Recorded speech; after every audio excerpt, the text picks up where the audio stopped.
জাহাঙ্গীরনগর বিশ্ববিদ্যালয়ে প্রিয় শিক্ষার্থীরা, তোমাদের দ্বিতীয় মাইগ্রেশনের তালিকা প্রকাশ করা হয়েছে। অর্থাৎ প্রথম মাইগ্রেশন থেকে বা দ্বিতীয় মেধা তালিকা থেকে যে সকল শিক্ষার্থী সাবজেক্ট পেয়েছো মাইগ্রেশনে, তারা অন করে রেখেছিলে, তাদের মেধা তালিকা বা মাইগ্রেশন তালিকা প্রকাশ করা হয়েছে।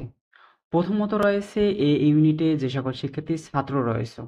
তো এখানে কিছু বিবেচনা করে তোমাদের কিন্তু একটু পিডিএফটি দেখতে হবে। প্রথমত রয়েছে, তোমরা ভর্তি হয়েছিলে যে কোনো একটি ছাত্র, যিনি মেরিট শিফট 3-এ এবং মেরিট রয়েছে 8-এ, যে কম্পিউটার সায়েন্স অ্যান্ড ইঞ্জিনিয়ারিং পেয়েছিল।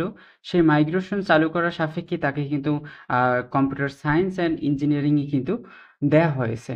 অর্থাৎ তার যে কারেন্ট ডিপার্টমেন্ট, অর্থাৎ বর্তমানে তার ডিপার্টমেন্ট রয়েছে কম্পিউটার সায়েন্স অ্যান্ড ইঞ্জিনিয়ারিং। সে মাইগ্রেশনে কম্পিউটার সায়েন্স অ্যান্ড ইঞ্জিনিয়ারিংয়ে আসছিল। দেন তোমাদের যদি অন্য সাবজেক্ট থেকে তোমাদের যদি বিবেচনা করি, যেখানে এখানে দেখো যে তোমাদের যেখানে মেরিট লিস্ট রয়েছে 45 এবং শিফট রয়েছে 35, যেখানে তার ভর্তি হয়েছিল ফিজিক্সে, তার মাইগ্রেশনে আসছে কেমিস্ট্রি। যেখানে স্ট্যাটিস্টিক্স অ্যান্ড ডাটা সায়েন্স ছিল, মাইগ্রেশনে আসছে কেমিস্ট্রি। ফিজিক্স ছিল, যেখানে ফিজিক্সে আসছে। ম্যাথমেটিক্স ছিল, কেমিস্ট্রি আসছে মাইগ্রেশনে।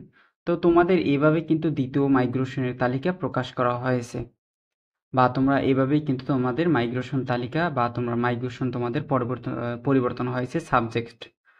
এভাবে কিন্তু তোমাদের যদি পরবর্তী যে এ ইউনিটে বা বি ইউনিটে বা সি ইউনিটে, ডি ইউনিট যদি আমরা দেখি, ডি ইউনিটে এখানে দেখতে পাচ্ছি যে এখানে প্রথমত তার ফার্মেসি ছিল, ফার্মেসি থেকে ফার্মেসি আসছে। দেন এখানে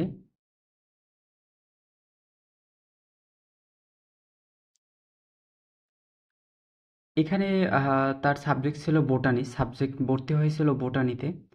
তার মাইগ্রেশনে পরিবর্তন হয়ে আসছে পাবলিক হেলথ অ্যান্ড ইনফরমেটিক্স, যা বর্তমানে তার ডিপার্টমেন্ট রয়েছে পাবলিক হেলথ অ্যান্ড ইনফরমেটিক্স।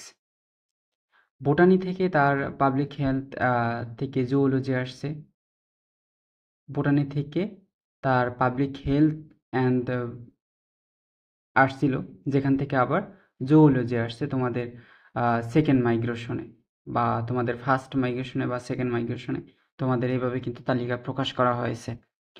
দেন তোমাদের এই মাইগ্রেশন তালিকা তোমরা যদি দেখতে চাও যে তোমাদের মাইগ্রেশন তালিকা কিভাবে তোমরা আসো, তোমাদের সাবজেক্ট চেঞ্জ হয়েছে কিনা, সেই সংক্রান্ত তোমাদের কিন্তু বলবো যে তোমরা ওয়েবসাইটে লগ ইন করার পরে তোমরা জাহাঙ্গীরনগর বিশ্ববিদ্যালয় ভর্তি পরীক্ষার সাইটে চলে আসলে কিন্তু তোমরা এখানে কিন্তু মাইগ্রেশনে তোমাদের তালিকা বা তোমাদের ডি ইউনিটে, বি ইউনিটে, এ ইউনিটে, বর্তমানে তোমাদের এ ইউনিট, বি ইউনিট আর ডি ইউনিটে প্রকাশ করা হয়েছে।